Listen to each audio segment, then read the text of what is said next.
Zimbabwe's Matabeleland massacre haunts Monday's elections. In this Monday, July 23, 2018 photo, LSNDLOVU, 91, poses for a portrait in her Zimbabwe, Zimbabwe home.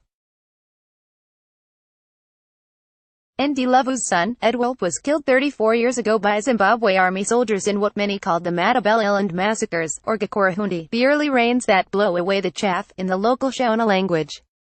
AP photo, Jerome Delay, SIMBEUMBUMBU, Zimbabwe, AP, 34 years later, LSNDLOVU still cannot bear to look at the tree in the schoolyard where Zimbabwean soldiers killed her son. They hung him with his legs up and then with his legs down, and they were beating him, said Ndlovu, bent over and frail at 91. They beat him until he died. Her memories are stronger these days, with the approach of Monday's election in Zimbabwe. The reason, President Emmerson Mnangagwa, the leading candidate, is widely blamed for the army's brutal killings in Matabeleland, which left 10,000 to 20,000 civilians dead. Fear that they are going to elect somebody who may repeat the same act, said Ndlovu, speaking in the Ndebele language. I blame the person who sent those people to kill my child. The trauma of the Matabeleland massacres is still raw for survivors.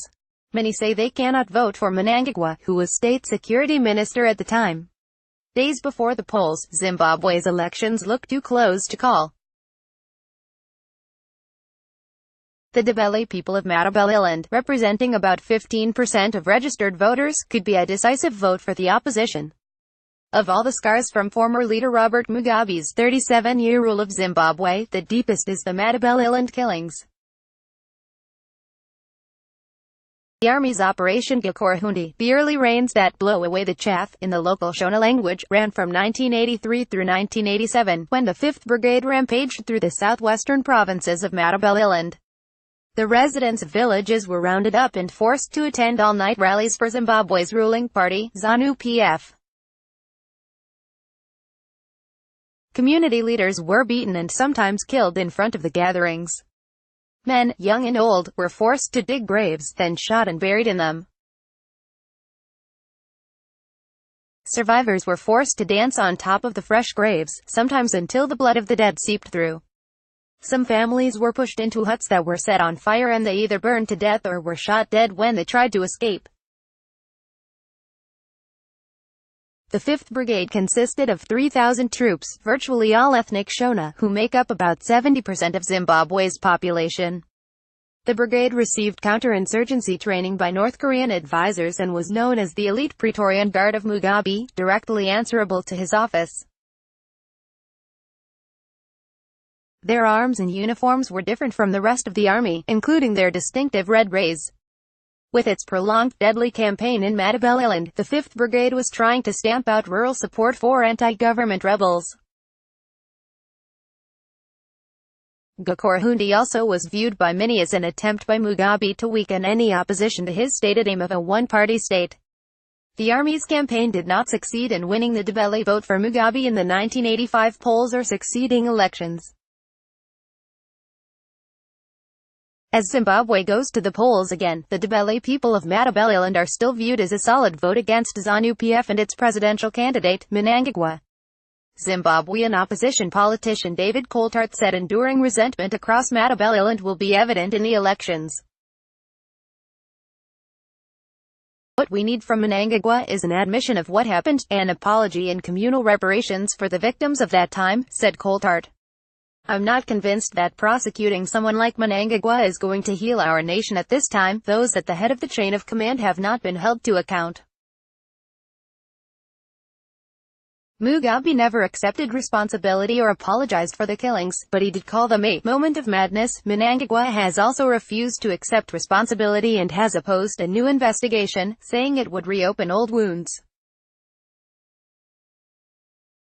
Prince Shiri, the head of the 5th Brigade during the killings, rose in power to become the head of Zimbabwe's Air Force and now is the Minister of Agriculture, appointed by Mnangagwa.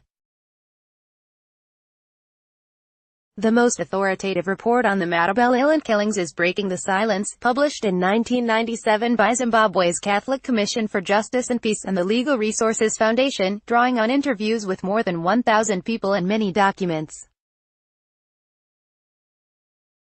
Much remains to be done to heal the scars of the killings, said Sherry Eppel, the report's main author, who continues to do forensic research into the killings as director of the Solidarity Peace Trust. At her office in Bulawayo, Eppel unwrapped canvas to reveal the skull and bones identified as the remains of a Gikuruhundi victim, soon to be given a proper burial.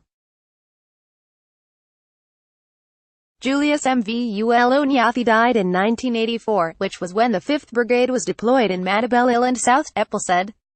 We heard that his arms and ankles were tied with wire and he was severely beaten by the 5th Brigade soldiers who came in uniforms with red rays and they accused him of being a dissident. He also had burning plastic dripped onto his legs and he was then dragged away. Nobody actually saw his death, but his body was found in the hills and he was buried in a shallow grave above a secondary school in Matopo District. Eppel said many in Matabeleland say the region is haunted by angry dead. The angry dead are the people buried in the wrong place and who haven't had the right rituals at the time of their murder and burial, said Eppel. She said hundreds of reburials are needed to assuage families. People say these angry dead are the ones who make bad things happen in the family and the community, to keep reminding them, I'm in the wrong place, I need to come home. Isaiah Nkomo, 60, remains unsettled by the death of his brother, Simimba, 36 years ago.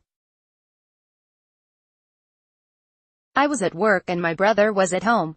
So they came and took him from our homestead and killed him in the bush, said Nkomo. We still haven't located the place where he is. His family, he said, is not feeling well because we keep thinking about him. Other people's remains have been found and we are still looking for him.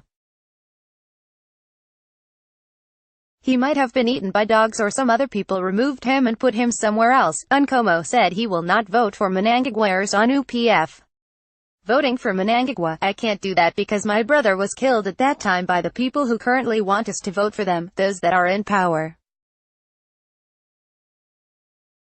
I'd rather vote for someone in the opposition, Meldrum reported from Johannesburg, follow Africa News at https://twitter.com/app_Africa. Copyright 2018 The Associated Press. All rights reserved. This material may not be published, broadcast, written or redistributed.